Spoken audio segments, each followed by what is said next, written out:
Welcome, everybody. We will get underway in about 2 minutes.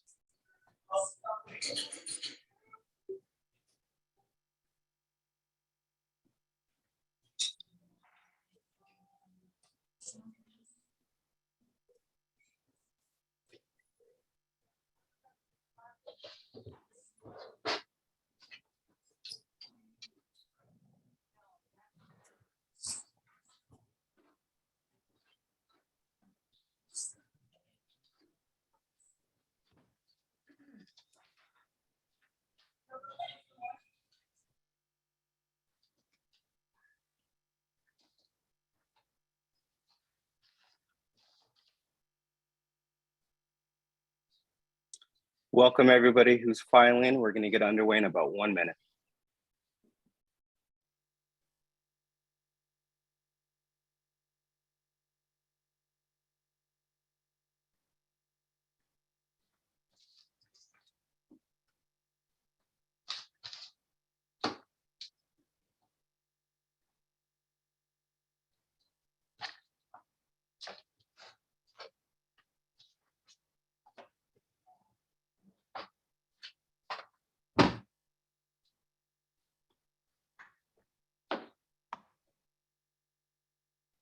Good afternoon. My name is Travis Watson, and I'm the Director of Racial Equity and Community Engagement at Massachusetts Housing Investment Corporation.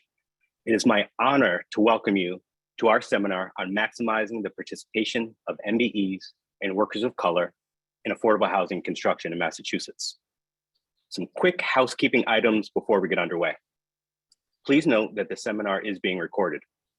We will post this recording in the presentation on MHIC's website once it's available. Please use the Q&A button at the bottom of your screen to ask questions.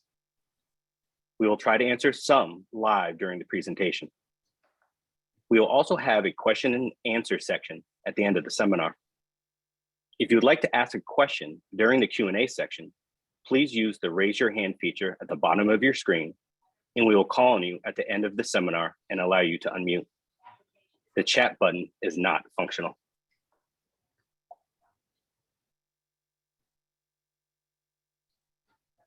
Today, we're going to talk a little bit about the changes to the QAP. We're going to explore challenges MBEs and workers of color face in the construction of affordable housing in Massachusetts. Go over some tips for selecting a general contractor partner. Look at some challenges to meeting MBE and workers of color participation, and leave you with some tips to ask what to ask from your general contractor. And that will be followed up with a Q&A. We hope to equip developers today with strategies and best practices to increase the participation of MBEs and workers of color during the construction phase of an affordable housing projects.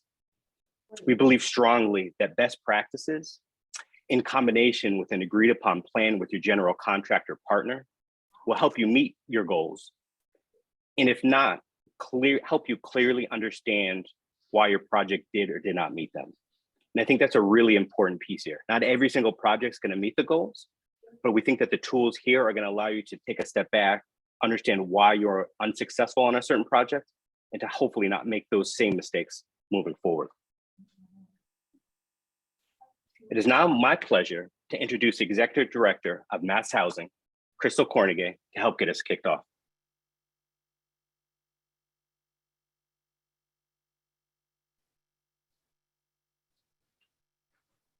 Thank you, Travis, and welcome everyone.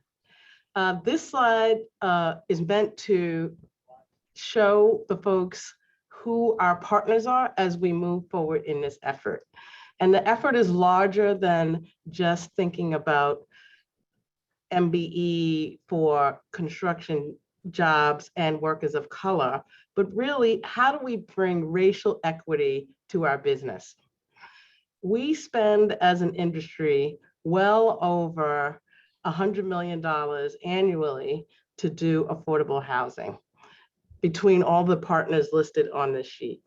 And we want to make sure that our work is spent equitably. As we think about helping communities, we're also thinking about who is benefiting from our work, not just from the end user, but also all along the way. We've had a rich partnership and have met and will continue to meet because this is but the beginning, and we know this. Each of us do different things at different levels to make this happen in terms of the racial justice work, but we're sure that working together, we can amplify our efforts and really take the outcomes to the next level. We understand that much of the work that we do starts with the Department of Housing and Community Development, and really thank the Undersecretary Maddox, as well as Kate Racer, for their efforts in driving the system with changes that they've made in the qualified allocation plan, which we will talk about later. And many of us will be following through with that. Our colleagues at CEDAC, as they help developers get ready for their projects, they will be thinking about how to position them in the best way to meet the goals that are clearly stated in the QAP. Our partners at municipal levels, at the various municipal levels, Boston being represented here, will also be looking at their projects, and really we're going to be moving with one voice in one direction so that we can, as I described, amplify our outcomes. And we look forward to doing this with you all as our partners. We know that while we finance deals, you all in the audience are making these decisions on the ground, and we want to be, like I said, partners with you and making this happen, because we believe that we're all committed to having this outcome, and it's better for the Commonwealth, it's better for the people we serve, it's better for our economies, and we look forward to being best in class at this effort. So I want to thank all our partners and thank all of you for beginning, I don't want to say beginning this journey because we've all been on it together, but beginning this journey in which we become more aligned and more in lockstep around how we make this happen. So I will now turn it over back to Travis, and look forward to folks giving us suggestions about this training, but also other trainings that might be helpful as well. Thank you so much, Crystal. That's a great segue into a housekeeping item that I failed to mention, and that is an evaluation at the end. To Crystal's point, we want to make sure that these seminars that we're developing are responsive to the needs of the developer's world. So please take time at the end of the seminar. We'll put the link up in the Q&A to quickly give us some feedback and help us improve our work. We'll now hear from Roger Herzog, CEDAC's Executive Director, about exciting changes to the QAP and one of my favorite items that has been released in the past few years in affordable housing, the MBE checklist. Roger, please. Thanks so much, Travis. Can you hear me okay? Great. I am really honored to be working with our public and quasi-public partners on this effort. In the latest phase of our work together, and on behalf of this working group, CEDAC developed a new checklist tool for developers to use in their funding applications to DHCD and quasi-public partners. This tool requests developers to discuss the inclusion of persons of color and businesses owned by persons of color as part of the developer entity, as a member of the development team, as a part of the construction team, which is going to be the focus of today's session, and as part of the property management team once the project is built and occupied. And I really want to salute DHCD and echo what Crystal said, the leadership provided by Undersecretary Maddox and by Kate Racer to incorporate this new tool into the state's 2022-23 two-year qualified allocation plan, which, as you know, is really the key housing policy document that the state prepares and guides us in our work. The checklist that I referred to is now incorporated as well into the one-stop funding application.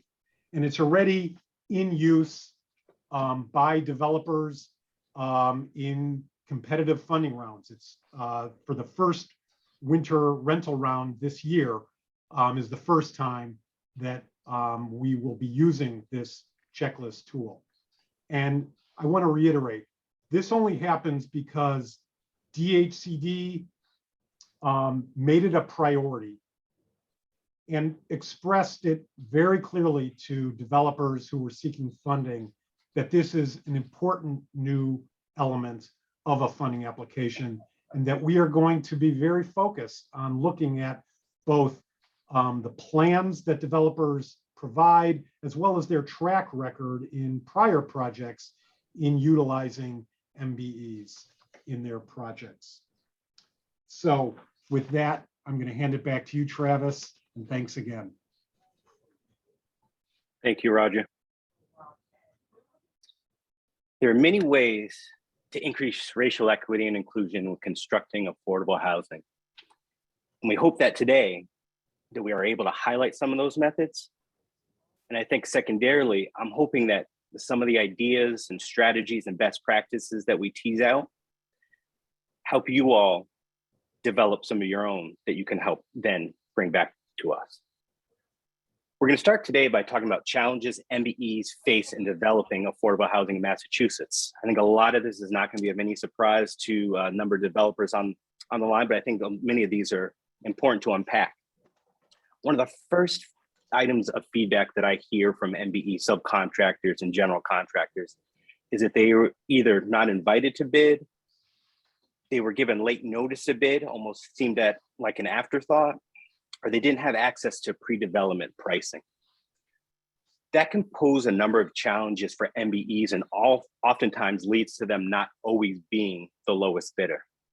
So one of the things I hope that we can all be conscious about is trying to create an environment where MBEs are given as much time to massage and to sharpen their pencils and to look at the scope and get familiar with a certain scope of a project as their majority peers. Bonding requirements often come up as an obstacle to MBE participation. This is something that I'm looking to the developing world to help us on. I don't have an answer for that one right now, but I know a lot of folks are working on it, and it's something that we're all conscious of that does need some attention. Small back offices. MBEs generally in the greater Boston and the Massachusetts market tend to be on the smaller side compared to the majority peers. And like any small business, they tend to have smaller back offices that can make weekly payroll challenging, monthly construction requisition. So it's just something to be cognizant of. And we're going to hear a little bit later from a project out in Western Mass on some of the innovative things that both the developer and the general contractor did to help some MBEs with a smaller back office. Access to capital, that comes up all the time when we're thinking about how do we grow the MBE community. There's partners like the Business Equity Initiative that are doing fine work in that regard, but it's something that we all need to be working on, and we are working on. Cash flow and timely pay. It's huge. It comes up all the time as an issue.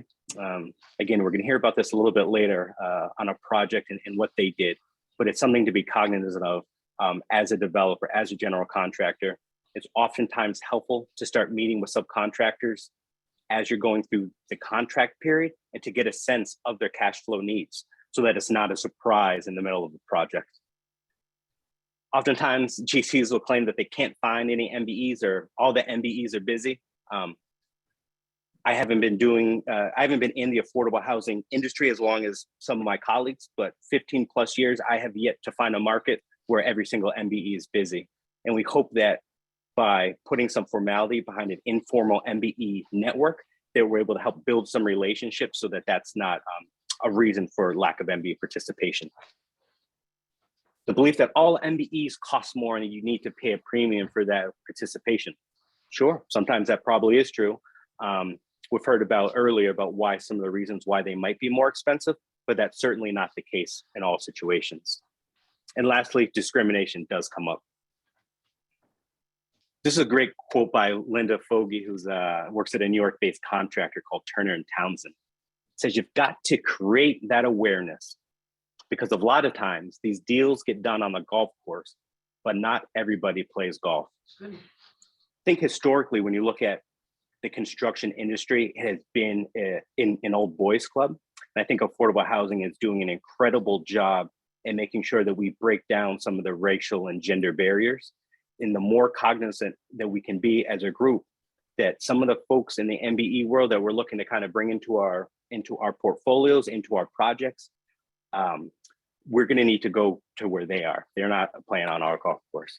So when we're selecting a general contractor, here are some things, here are some best practices that we've seen lead to success and really the maximization of MBEs and workers of color. It should come as no surprise, but oftentimes I have MBE GCs who say, I've never been asked to bid on a project. So with our partners, we're looking at fleshing out our MBE database to make it easier for our developer partners to identify MBE general contractors that have the capacity and the availability to potentially bid on one of your projects. That's something that's a work in progress, but we'd really like to be more formalize the relationships with the MBE GC world and some of our developer partners. Start building your relationships with MBE GCs now. I can't stress this enough that sometimes it's very challenging to bring on a new contractor when you're going out to bid on a project. I feel like construction is all about relationships, and oftentimes relationships take time to build. So I think it generally makes sense to start having conversations. What's their insurance level? Get familiar with these different general contractors outside of a specific project. So that may be in a project that you have in a year or two down the pipeline that you've already kind of worked out the kinks and you can go out to bid with some of these MBE GCs. Oftentimes, when MBE GCs are given the ability to bid on a project, they're not often given a reason why they did not receive the contract. If we can think as an industry how we might formalize that process, they're informing me it'd be really beneficial to them. Was their price too high? Were their references not in check? All that information is really valuable to the MBE GCs, so that next project down the road, they can make sure that they're coming more prepared with a better chance of winning that contract. Consider allowing MBEs the same pre-pricing activity as some of their majority peers. Now, this gets back to MBEs cost more. Oftentimes, you'll have a contractor work with some subcontractors very early on a project, and they're looking at different iterations of a scope all along the way. So all along the way, they're sharpening their pencils, they're getting really intimate, they're getting familiarizing themselves with a specific scope. So then when it comes time to submit their best and final price, sometimes they've had 2 to 3 years to really dig in and knock it out of the park. Whereas oftentimes MBEs aren't given the same amount of time. And it's unlikely that, you know, you're going to give the best price given 60 days, like a lot of the MBE GCs that I've talked to have, as opposed to the majority peers who may have had 2 to 3 years. So it's just something to think about. Consider a joint venture. I recently had a meeting with about 8 MBE GCs, and I was always in an impression that a joint venture needed to be a 50-50 split, because that's oftentimes how we consider what's an MBE contractor. It's 51% greater ownership by a Black or brown individual. So I just kind of went down that same train of thought that a joint venture would be 50-50. But what I heard very clearly from the MBE GC world was that if it's a true joint venture, meaning they're coming to the table, they're part of the decision-making process, they're learning more, they're building the capacities, that a smaller stake is absolutely amendable to them. I know some of the majority GCs are open to this. So I think it's on us as an industry to be more intentional about hopefully creating some of these joint venture opportunities.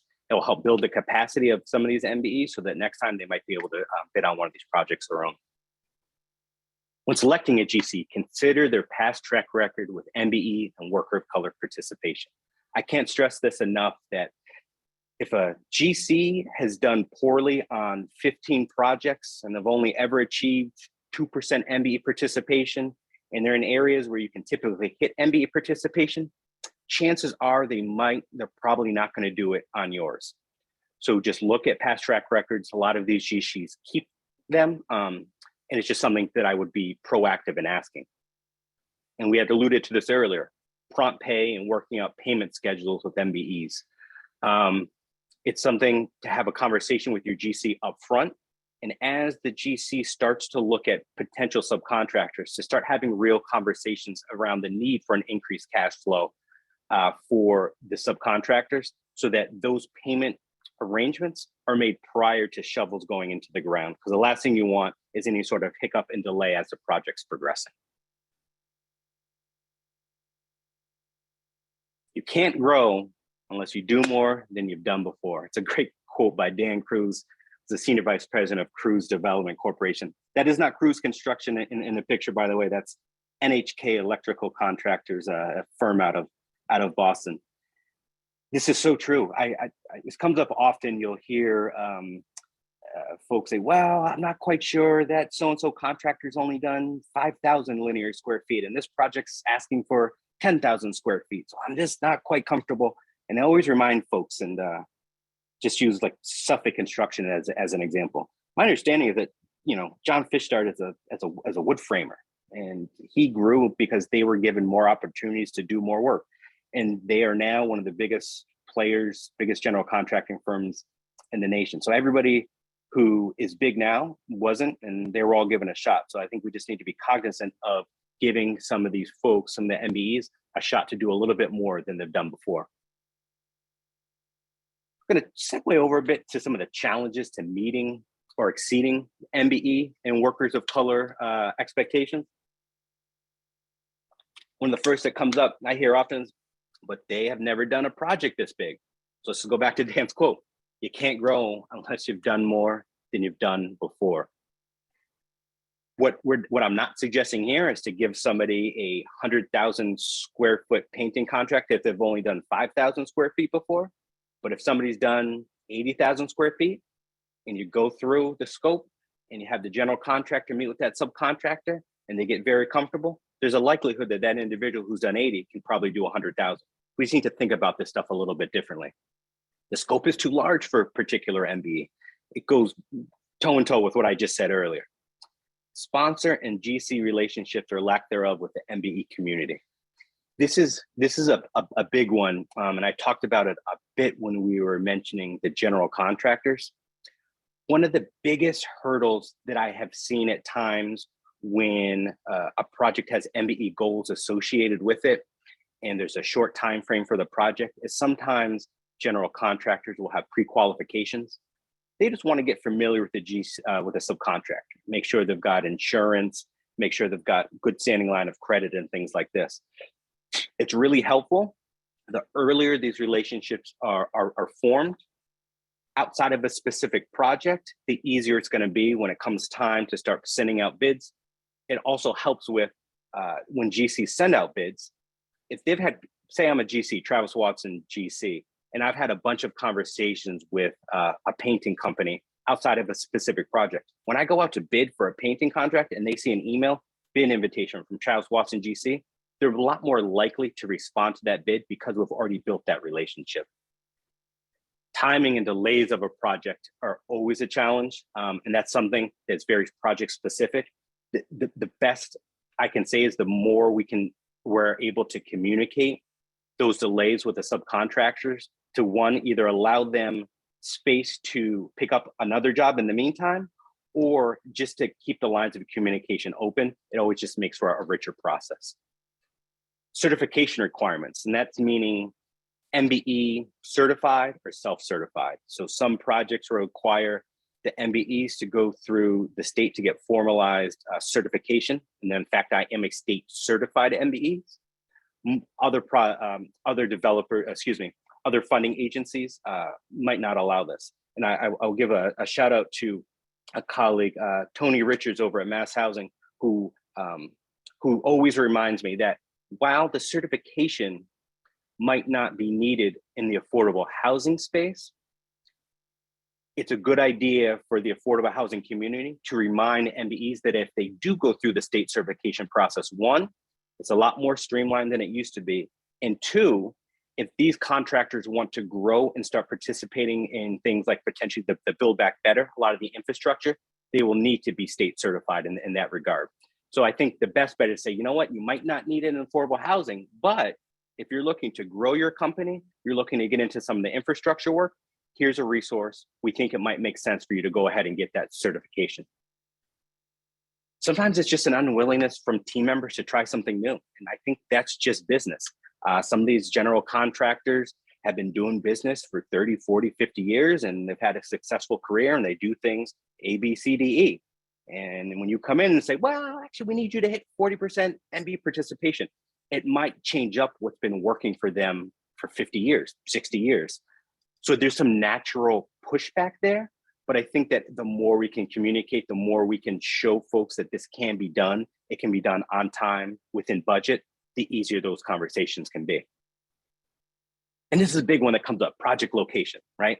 So people often say to me, okay, Travis, but MHIC's based out of Greater Boston, or it's based out of Boston. The Greater Boston area has the highest concentration of MBEs. You've got all the nonprofits, you've got all the resources there, and how the heck am I going to do it? I'm all the way out in Amherst, or I'm out in the Berkshires. Well, we've got a really cool project that I'd like to highlight. It's the Sargent House out in Northampton, Mass. This project was achieved 20% of the construction contracts went to MBEs. Great project. It was led by Valley Real Estate. So Laura Baker, the real estate development director, really took charge on this one. Mark Follett, who's a project manager from Western Builders, helped lead the efforts from a general contractor standpoint. And what I'm going to play is a short clip here. Lionel Romaine, who's a director of housing for Central and Western Mass of CEDAC, moderates a great 5-minute clip on how they were able to achieve 20% MBE participation in Western Mass. Can you discuss why it was important to you to work with minority-owned businesses? I can. I think there are two main factors. One is that Valley is it's a grassroots nonprofit organization, and our mission is to support underserved groups. So we're always looking at ways to reach out to people who might need some economic support. We run a pretty active small business program, so we're connecting with a lot of small businesses in our region. And then several of the funding sources for Sargent House really had it as a goal for the developer to meet certain utilization standards for minority businesses.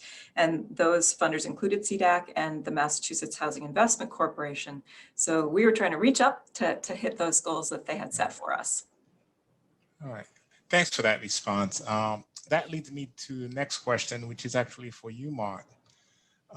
What are the most important ways that Western Builders work with and supported minority contractors throughout the bidding process and beyond? So we worked with state and local lists to find who the MBEs were in the area. We reached out to them and kept a comprehensive list of all interested subcontractors through the bidding process. Once we were awarded, we took those with the best prices, met them on site, reviewed scope with them, reviewed schedule with them, reviewed required workforce with them, really making sure that we didn't want them to fail. We then went under contract with them. Throughout the project, we would help them with their billing and paperwork. Any change orders that were needed, we'd help them make sure that they got all the information that was needed to help the owners review and justify or reject change order. But all in all, the project went great. We were able to not only meet the MBE goal on the project, but actually exceed it.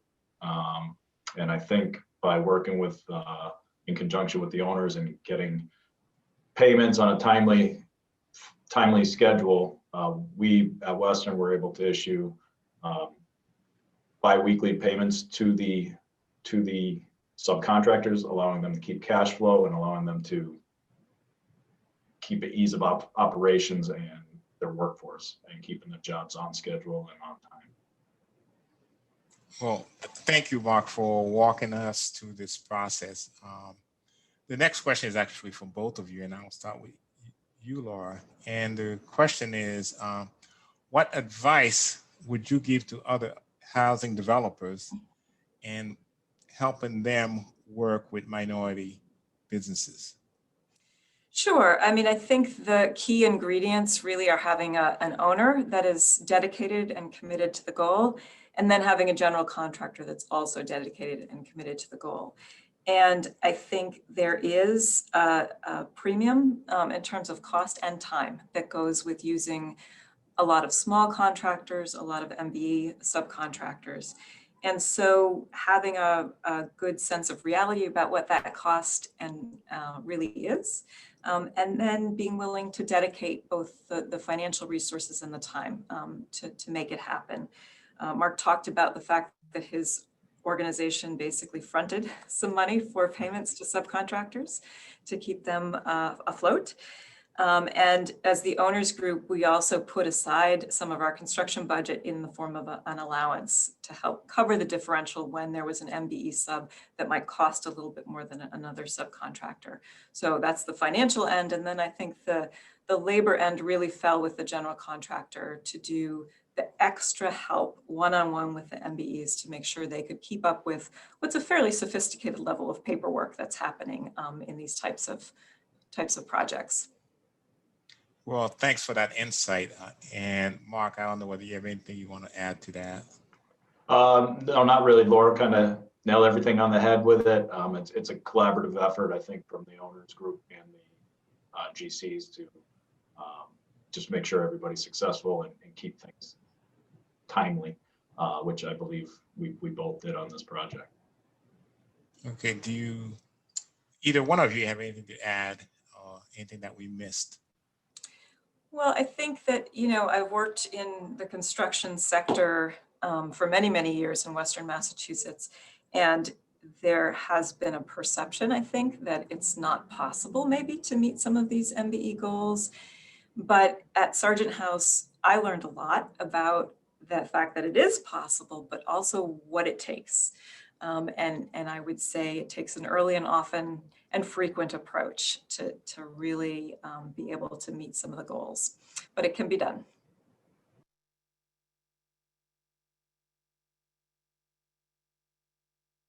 Can you discuss why it was important? Laura's been a great partner. Valley's really been stepping up, and MX Finance, gosh, top of my head, maybe 3 deals with them in the past 3 or 4 years. And their MBE participation has steadily been going up. So it's really great to see. Can't thank Laura and Western Builders enough for their efforts. So from a developer standpoint, these are some items that I would suggest asking a GC to provide you with. And these are things that they probably are normally doing anyways, but it'll give you a level of transparency. And heaven forbid we're unable to hit your MBE goals, it'll help you understand why. And I alluded to that earlier. And it's always really, the key part is why you didn't make it, and then hopefully correct those for the next time. So subcontractor pre-qualifications is a huge one. Some GCs have different levels of comfort, different pre-qualifications for an MBE to even be considered. So it's really helpful to get those pre-qualifications as early as possible, and then to get those out to a potential MBE subcontractor pool so that they're able to have as much time as possible to fill out the pre-qualification form, submit it back to the general contractor so that they might potentially be able to bid on the project. Bid deadlines, it sounds like, well, no duh, Travis, the bid deadlines, but it's really important because some trades don't need to be awarded right off the bat. So if you're struggling with your MBE participation, sometimes it's really great to focus on those earlier trades that need to be awarded, put all your energy there, and then you can focus on some of those later trades at a later date. Project outline detailing the total value of each contract is huge. I'm going to date myself a bit, but I remember when Tim Russert used to do the election night for presidential elections. He'd had this dry erase board, and he'd had these little note cards, and they're the electoral college. And as soon as a state went to a certain candidate, he'd shuffle them around, and he'd say, okay, well, since California just went to so-and-so, they need these 3 states, or it's going to go to the so-and-so party. Well, sometimes construction participation is the same way. The mechanical trades, plumbing, HVAC, electrical, those are big dollar contracts typically. So if you can nail one or two of those, you might be on your way to hitting MBE participation. If those are already accounted for whatever reason, you're then going to need to get more participation from, painting, drywall, flooring. So it's really important to get the total value so you can start mapping out how you're going to meet and achieve your goals. Really great to get a list from your general contractor of trades where there might have difficulty identifying qualified MBEs. This comes up a lot. Some trades have better representation from MBEs than others. So just having that line of communication with your general contractor early so they can come back and say, "Ooh, we just looked at our list of potential plumbers and we were only able to identify one MBE. Can you help us there?" And then potentially through networks, some of the partners here, you say, "Hey, do you have any MBE plumbers that could potentially bid on this project?" just to get that pool larger. And that goes into the next suggestion, is to work on an agreed upon number of MBEs that you all think is appropriate to solicit bids from in each trade. So some general contractor will say, "We want best and final pricing from 3 to 4 contractors or subcontractors in each trade." Whatever that figure is, make sure that you're getting enough coverage from the MBE world in each of those categories. It's great to ask which MBE database they're using. It's a lot out there. SDO has one. Mass Housing's got a really great one. MHIC has a version of this, but it's important to ask, your general contractor which list they're using, because at times, depending on the most recent project they've worked on with goals associated with MBE participation, I've seen outdated lists being used. And that could limit the opportunities for some of the newer and emerging contractors to really participate in your project. Follow-up calls. I recently had a project where GC was using a really popular piece of software called Procore to do all the kind of construction management of a specific project. They were sending their bid notifications out through Procore. The challenge was it was coming from, so-and-so project at procore.com. And when I had one of my first meetings after we sent the bid out to MBEs, they were getting very low response rate from the MBEs. It turns out that the bid notification was landing in a number of MBE spam boxes because it was this weird at procore.com and they'd never received emails from that address before. Follow-up calls are a foolproof way of just saying, "Hey, we sent out a bid on so-and-so date, make sure you got it. Do you have any questions on that?" It's a great follow-up procedure. It's great, another level of transparency is a breakdown detailing some subcontractors' responses to the bid. Did they just not respond? Did they respond with a high price? Did they say they're available? And that gives you that accountability. So you can say, okay, well, we achieved X amount of MBE participation and we weren't able to hit Z because, and then you'll have the reason why there. Updates throughout the buyout process is really helpful. I talked about earlier that some of these contracts are awarded in phases. So some of those early on phases might get awarded and then you have time to work on some of those middle awards. Well, it's great to get updates throughout the process because things change. GC might come back and say, "Oh, we really thought we were going to nail MBE participation in flooring, but the flooring sub we had signed up on another deal and now we don't think we can get there." And it's just a great time to kind of check in, reevaluate where you're at and offer support where needed. I've seen this work too, is just opportunities to break up contracts. This does not work on every single project. Some trades, this is cost prohibitive and doesn't work, but I've also seen it work where if it's something like a painting contract and say it's 100,000 square feet, can you break it up into 3 contracts of 33,000 square feet? Or if say it's a steel contract, could you break up so possibly just the steel erection is a separate package? That allows some of the smaller MBEs, the emerging MBEs, an opportunity to bid on a project that they might otherwise not be able to. This is a very wordy slide, and I apologize. I know people who are used to PowerPoint, oh, it's too many words for a slide, but I think it's a really, really great quote by Chris Bailey out of a California-based Excel Construction. If I've got a trade partner with a limited history, who've gone back to their insurance company and asked for a letter that says they have 0 claims for site accidents in the last 2 years. We don't feel like we're lowering the bar.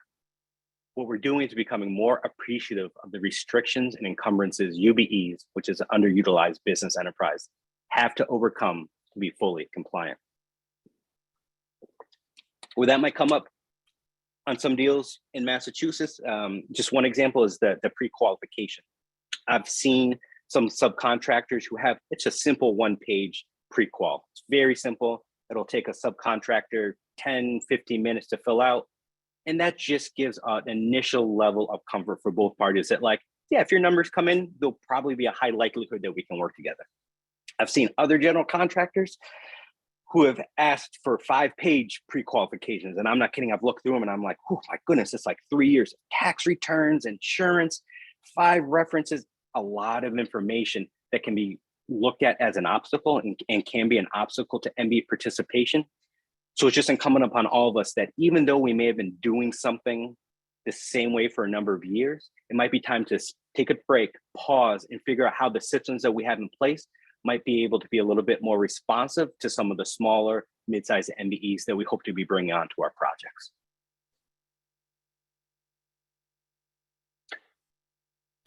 Lastly, these are just some other things for consideration. This has come up a lot from the MBE community. They've asked for a creation of a standardized bid form, a standardized MBE reporting, workers of color reporting. I don't have a good answer now other than it's something that we are, the partners are working on. I feel your pain. I used to chair the Boston Employment Commission, and I had a partner come to me. They were kind of jabbing me a bit, but like it was well deserved.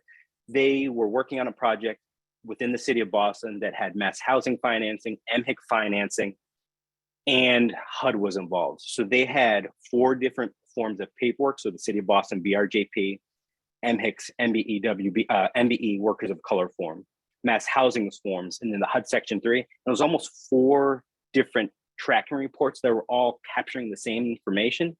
That's just added administrative work that I would love to see us work toward expediting. So that's something that we're aware of and we will be working on. MBE certification versus a self-certification. Again, it's oftentimes the certification is not needed in affordable housing, but just to reference the point I made earlier that Tony always reminds me of, it's a great opportunity to remind MBEs that might be working on our project, hey, you might not need it on our project, but if you're looking to grow, if you're looking to get a piece of downtown Boston projects or some of the proposed infrastructure work, there's a high likelihood you're going to need to be certified. So it might be something you want to look at. MBE participation plans. I know MHIC asked for them. A lot of different funding entities ask for these MBE participation plans. I'm not just saying this because they're partners here. What my response now is look at the new QAP and the MBE checklist because they give it's the best. If you follow the formula that's laid out in the MBE checklist and the new QAP, that's the best MBE participation plan and workers of color participation plan that I've seen. So I'm just going to continuously push people to that, replicate that, and I think it would answer any funder or different agencies' questions. Union participation and impact of MBEs and workers of color. It can be challenging. The vast majority of MBE subcontractors are non-union. So that's just something to consider. If your project does have a certain amount of union participation, that it can be a challenge to maximize the participation of Black and Brown owned businesses. Prevailing wage is also something just to consider. I talked about earlier a little bit about MBEs tend to be on the smaller side with less robust back offices. Prevailing wage paperwork is a bear in and of itself. It's very government regulated, kind of dense reporting that takes some practice and takes some time to do.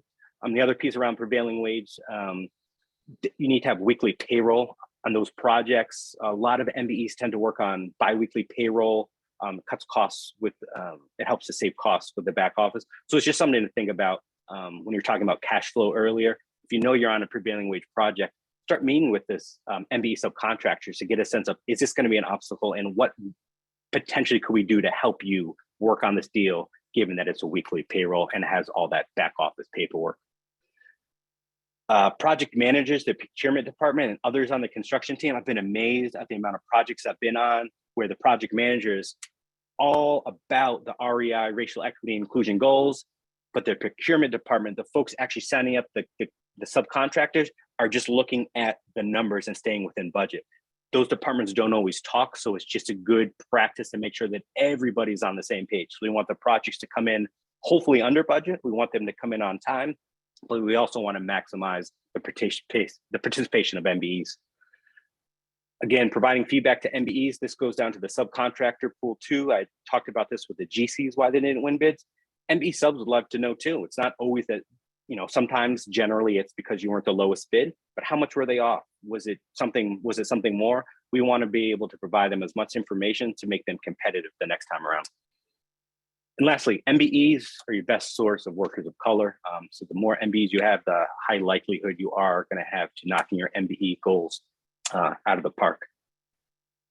We are going to now shift over to the Q&A. What I will say too is that this PowerPoint we're going to make available on MHIC's website, as I stated earlier.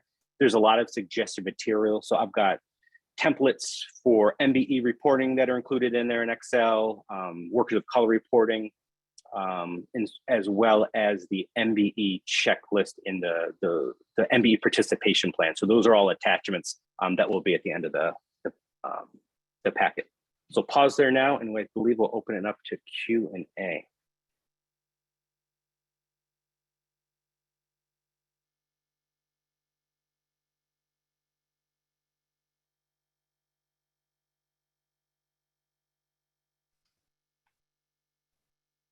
So Sarah, if you could help me with the Q&A piece, I'm looking at all my different screens, so that'd be awesome. Yeah, we've got several questions that have come in through the Q&A, and if there are more, please feel free to continue typing them in. And Alma is going to let you know the first one. Sure. So the first question is, where do you get your MBE general contractor lists? And if you can, share info on MBEs that you've worked with. Sure. So the MBE general contractor list, I have just pulled the SDO list and subcontractors and general contractors that I've just gotten to know over the years, and I put them on MHIC's MBE database, and they're broken down by general contractor. I'll make sure that that's also available next to kind of this presentation on the MHIC's website. But essentially, it's just an Excel spreadsheet. You can open it up and it'll have them broken out by individual trade. And there are some general contractors there. Great. Can I ask just a follow-up question that just came into the chat? What trades of developers generally have the most trouble finding MBEs to work with? That's a great question. Off the top of my head, I mean, plumbing's a big one. Anybody else can jump in here. Plumbing's a big one. Steel, big steel packages, oftentimes. Large concrete, like concrete pours, those are often challenging. I don't know if anybody else says it. Those are the three that really jump out off the top of my head.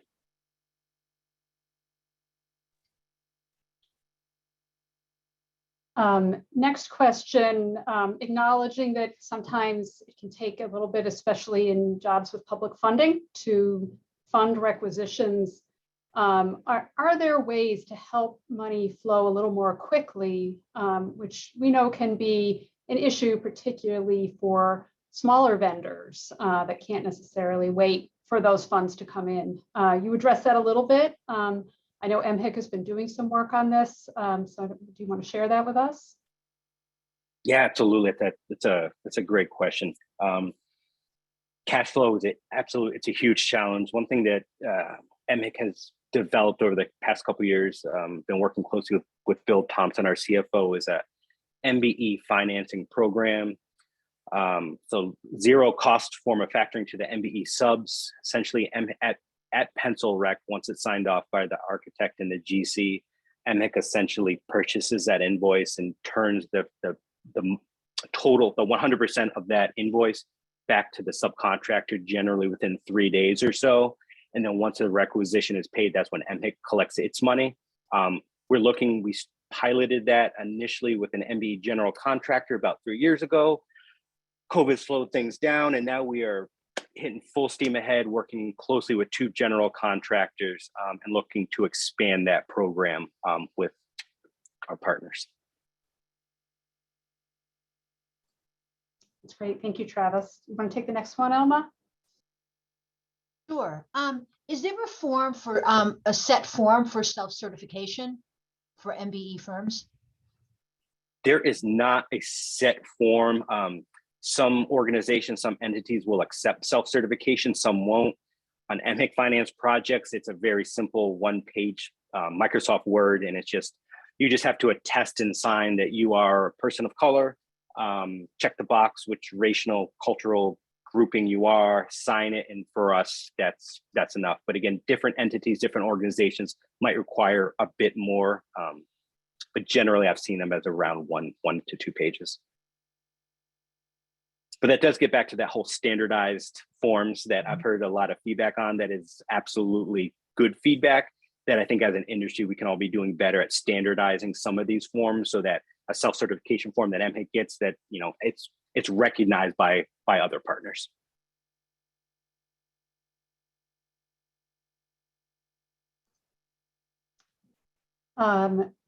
Next question. You talked in your presentation about joint ventures as a strategy to provide broader opportunity in the field. And we have a participant wondering if you have any good templates for joint venture relationships. I do not have any good templates for joint venture relationships, but I'd be happy to link you to some. I know City of Boston about a year ago did a really good small business curriculum, and one of the processes was around joint ventures. I think this was through the Office of Economic Development, and they had a curriculum kind of fleshed out that I thought was one of the better ones that I've seen. And HUD has a really good template, but this is a good reminder. I can kind of drop those links in when we post the seminar and kind of point people towards templates of successful joint venture participation. Great. And Travis, do MBEs typically employ a higher than average percentage of minority workers? That has been my experience. Yes, 100%. That has been my experience. Great. Sarah? Let's see. We have a question about, I think you did touch on this, but just to confirm, do MBEs typically employ a higher than average percentage of workers of color? So I don't have the exact, I've never done a data analysis, but in my years doing this, I have yet to find an MBE subcontractor who comes onto a site that is not employing a large majority of people of color. And how can we help minority subcontractors feel comfortable that they are not getting financially exposed by taking on a job with a GC that they don't know? How does one, advice on maybe even starting that relationship between the minority sub and the GC? Now you're talking about GC, is that correct? I guess minority subcontractors taking on a job with a GC that they're not familiar with. So I'm a big advocate of starting the relationship building outside of a specific project without any artificial or real kind of deadlines in place. I think sometimes if you have a project and you need to go out to bid within like 60 days and there's no relationship with the GC and a subcontractor, particularly around trades where if something goes wrong, it's going to really delay the project, like mechanical trades, that oftentimes the best approach is to start having those conversations, go through the pre-qualification process outside of the specific project. So if there's developers out there or GCs that want to increase their pool of prospective MBE subcontractors, I'd be happy to, break out our list, give you some suggestions and say, these are 3, MBE HVAC techs that might make sense for you as a developer or you as a GC to start building a relationship now, knowing that you might have a project coming up in a year. Feel them out, get a sense of their business. Hopefully you guys can both get comfortable. So when that opportunity does come, they're just able to submit their bids like the other folks within their subcontractor pool. Great. And related to the list that MHIC has, how often do you update that? I try my best to update it quarterly. Now, I will say that the whole MBE database world needs a lot of work. I might be jumping the gun here, but I know Mass Housing has been putting some capacity behind theirs. So one of the things that I would love to see the industry move towards, sure, but the database we share has name of the company, if they're an MBE, what trades they perform. But what it fails to do, when I'm hoping the industry moves towards, is, are they bonded? What's their insurance? What's the capacity? What's the most expensive project they've ever done? What's the smallest project they've ever done? What's your statement of qualifications? Things like that, to really go the next layer. Because what we want to move towards is, if somebody says, I need a MBE steel erector who can do 60,000 vertical square feet of erection or whatever it is, that we're then able to say, here are 2 that have done that in the past. Here are their references, and we know that one of them is available, to move towards making it as easy as possible to kind of make those matches for individuals. Thank you. We are unfortunately just about at time, and we do want to make sure we get that opportunity for your feedback in the last couple minutes. A couple of quick announcements before we wrap up. First of all, to the question on joint venture partnerships and other co-ownership formats, the Builders of Color Coalition is going to be hosting an event on that topic in May. So stay tuned. Sounds like some great learning opportunities upcoming. People are asking if the slides will be shared. Yes, those will be sent out. This webinar has been recorded, will be on MHIC's website, and I think many of the partners will post and share it as well. And I know we couldn't possibly get through everybody's questions today. And yes, Travis's contact information will be on the slides when they get sent around. So we're going to close the Q&A and just ask for the evaluation survey to be shared. And thank you, Travis, for such a great presentation, and to all of our partners for supporting this effort. Thank you, everyone.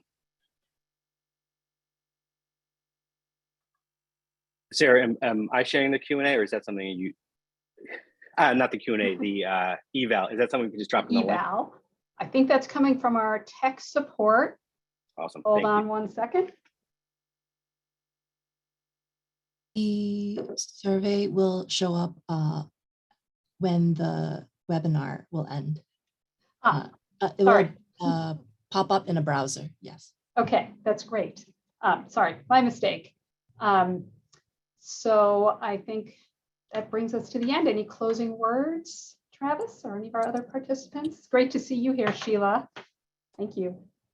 No, I just appreciate everybody taking the time. Again, my contact information will be in the PowerPoint presentation. Please do not hesitate to reach out. Any questions, any concerns, any way that myself or any of our partners are able to assist you, even if it's not an MHIC finance project. We just want to talk MBE shop. As you can tell, I'm already over time and I can talk about this stuff all day.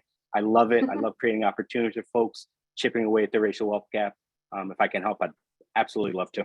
And just thank you again for your time.